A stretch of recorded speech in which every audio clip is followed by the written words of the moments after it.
सत्साई भगत जी। परमात्मा की वाणी है, सतगुरु आदि अनादि है, सतगुरु मध्य है मूल, सतगुरु को सिजदा करूं एक पलक ना भूल। सतगुरु रूप में जब परमात्मा इस धरती पे आते हैं तो भगत जी ऐसा नहीं है कि वो 20 साल बाद में भगवान बनता है या 50 साल बाद में आगे जाके भगवान बनता है।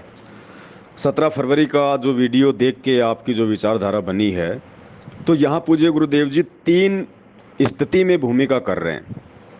परमात्मा की वाणी है नित्य नियम में कि साहिब से सतगुरु भय, सतगुरु से भय साध, ये तीनों अंग एक हैं, गति कुछ अगम अगाध। दूसरी वाणी है साहिब से सतगुरु भय, सतगुरु से भय संत, धर धर वेख विशाल अंग, खेल आदि और अंत। तो इसी प्रकार वो परमात्मा 3 भूमिकाएं वर्तमान में यहाँ पे पृथ्वी पे कर रहा है। सबसे पहली भूमिका इस वाणी के अनुसार कि साहिब से सतगुरु भय, सतगुरु से भय साध, ये तीनों अंग एक हैं।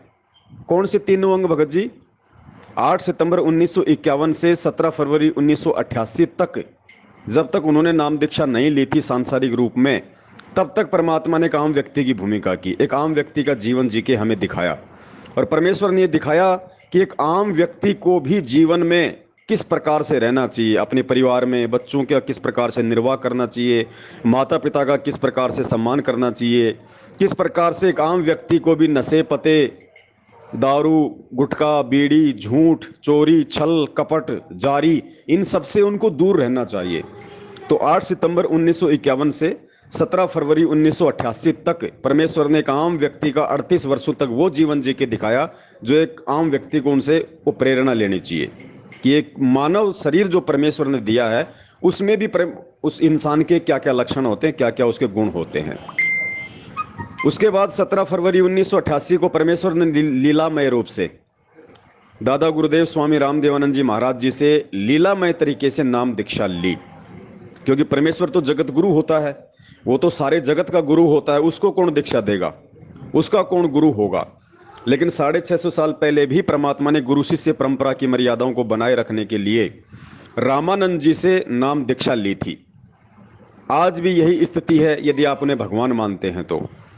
परमेश्वर ने 17 फरवरी 1988 को लीलामय रूप से स्वामी रामदेवानंद जी महाराज जी से नाम दीक्षा ली। 1994 में गुरुदेव नाम दीक्षा देने लग गए। तो भगत जी 17 फरवरी 1988 से फिर 94 तक का जो जीवन था, जो गुरुदेव ने दीक्षा ली, अपनी भक्ति की, वो गुरुदेव का एक वो भगत का जीवन था।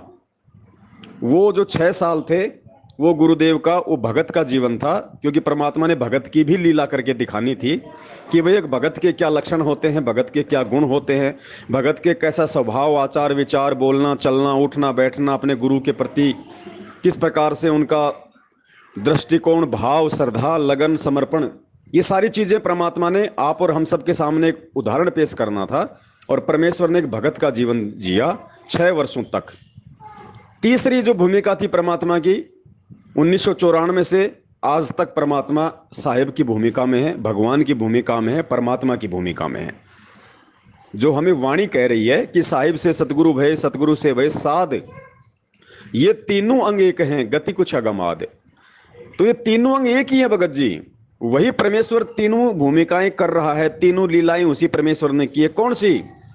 प्रथम लीला 8 सितंबर 1951 को धरती पे प्रकट होके 17 फरवरी 1988 तक एक आम व्यक्ति का जीवन जिया। दूसरी भूमिका 17 फरवरी 1988 से 1994 तक एक भगत की भूमिका। और तीसरी भूमिका 1994 से आज तक साहिब की, सतगुरु की, परमात्मा की, बंदी छोड़ की। लेकिन ऐसा नहीं है कि परमात्मा आगे चल के परमात्मा बनता है।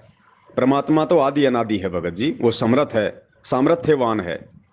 इसलिए और ये जो वीडियो जो आपने डाला है जिसमें गुरुजी कह रहे हैं कि इस दास का असली जो जन्म है वो तो 17 फरवरी 1988 को हुआ, जिस दिन मुझे मेरे गुरुदेव से नाम दीक्षा मिली। और हमने कभी भी अपना जन्मदिन नहीं मनाना। ये भगत जी परमात्मा जो कह रहे हैं इस सत्संग में, वो आप और हमारे लिए एक संकेत है, एक आदेश है कि बच्चों तुम्हारा जन्म चाहे कभी भी हुआ हो, लेकिन तुम्हारी वास्तविक जो आयु है वो उस दिन से काउंट होती है अध्यात्म में। उस दिन से तुम्हारा नया जीवन शुरू होता है, जिस दिन से तुम भगत बनते हो। और फिर परमात्मा ने सत्संग के माध्यम से यह समझाया कि बच्चों हमने वो सांसारिक जब हमारा जन्म हुआ जिस दिन, हमने अब वो जन्मदिन नहीं मनाना।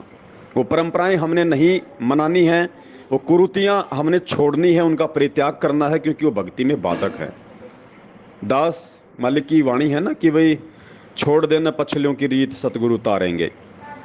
तो भगत जी इस प्रकार से हमने समझना है। बाकी परमात्मा ने तो सब कुछ क्लियर करके रख दिया है अपने सत्संगों के माध्यम से। अब ये तो भगत जी आपने स्वयं ही विचार करना पड़ेगा, गुरुदेव के ज्ञान को आधार बना के स्वयं ही आपने निर्णय लेना पड़ेगा। और इसी चीज़ की ये लड़ाई हो रही है, इसी चीज़ का ये संघर्ष हो रहा है। परमात्मा भी जेल में बैठ के यही सारी चीज़ें देख रहा है कि मुझे कौन कितना समझ पाया है, कौन मुझे 8 सितंबर से परमात्मा मानता है, कौन मुझे 17 फरवरी से मानता है, कौन मुझे 1997 से मानता है। ये तो अब एक भगत का दृष्टिकोण, उसका नज़रिया, उसका ज्ञान आधार ही ये बातें तय करेगा। सत साहिब, जय हो बंदी छोड़ के।